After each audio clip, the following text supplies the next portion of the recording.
You're about to make a trade. Which you do you listen to? Is it get optioning those options? Or let's do a little research. Learn more at finra.org/trade-smart. Imagine being 12 years old, already having 30 bone fractures, and wondering, why can't I just play like other kids? I'm Leanne, and I was diagnosed with brittle bone disease. Now, I'm running the Bank of America Chicago Marathon for Lurie Children's, so every kid can just be a kid. Join Bank of America in supporting Leanne's cause. Give if you can at BofA.com/supportLeanne. What would you like the power to do? Bank of America. References to charitable organizations is not an endorsement by Bank of America Corporation. This is Optimal Work Daily. 5 common small business mistakes we made early on with our online store. Part 2 by Steve Chou of mywifequitherjob.com. Mistake number 3. We waited too long to hire help. We wanted to maximize our profits and keep all of the money to ourselves, so we never hired anyone to help out early on. As a result, my wife and I did everything. By everything, I mean even the most menial of tasks. For example, my wife and I did all of our own packing, shipping, and ironing of our products for quite a long time. Were these activities utilizing my bachelor's and master's degree from Stanford to its full potential? Did I go through all of that schooling to iron linens? Probably not. Looking back, I don't think we saved any money at all by doing these things ourselves. By hiring someone to help out with the easy but tedious tasks, we could have spent our time on work that only we could do. We could have been building the business, thinking of new ideas and products to expand into. Instead, we wasted our time going through product, ironing, and packing our goods. Your brain is the most important part of your business.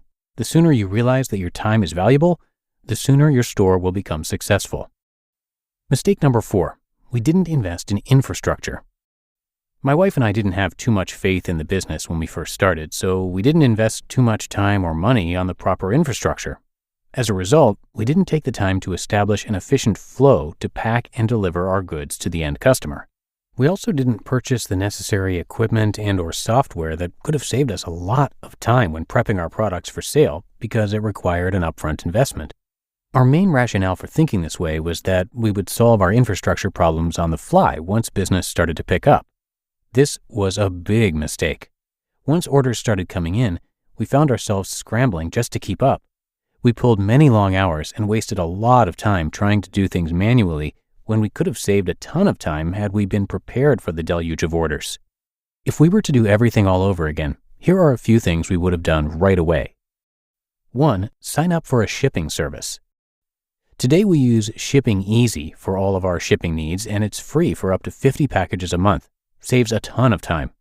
Embarrassing fact, I used to personally drop off all my packages at the post office, and every postal worker knew me by name. 2. Get a laser or a thermal printer. If you think that you can print labels on an inkjet printer, forget about it. Go out and buy yourself a half-decent printer and some labels. 3. Get boxes for free from USPS. Did you know that USPS will send you free priority mailboxes directly to your home? There's no reason not to stock up. 4. Invest in software to keep track of expenses. Today, we use an iPhone app to keep track of all of our receipts, which are automatically archived for accounting purposes. And 5. Have a nice packing station set up. Another embarrassing fact, we used to pack all of our orders in bed starting out. I vaguely remember rolling over at night and stabbing myself with a tape dispenser. Mistake number 5. We grossly misjudged demand.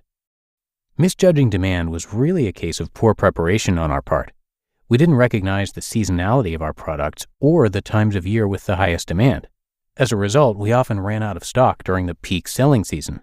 To compensate, we ended up buying a lot of product when sales were brisk, which didn't get delivered until sales were slow and we had a lot of excess product. Our poor inventory management probably cost us tens of thousands of dollars during our first year of opening. Ideally, we should have taken the time to research the peak seasons for our category of products and stocked up on the proper items accordingly. Today, we know that the holiday season often results in 3 to 4 times our normal sales volume, so we plan accordingly. We also know when our B2B customers are likely to order as well, so we set aside inventory just for them. In general, if you have a product that is selling well, then it pays to stock way more than you think you can sell during the holidays. Otherwise, you'll leave lots of money on the table when you run out of stock. If you have chosen your niche carefully, the upside of having extra inventory grossly outweighs the downside of not having enough product for sale. Conclusion. In the grand scheme of things, you can make a ton of mistakes and still be successful, so don't fret the small stuff. In business and in life, common sense often prevails, so if something seems too good to be true, it usually is.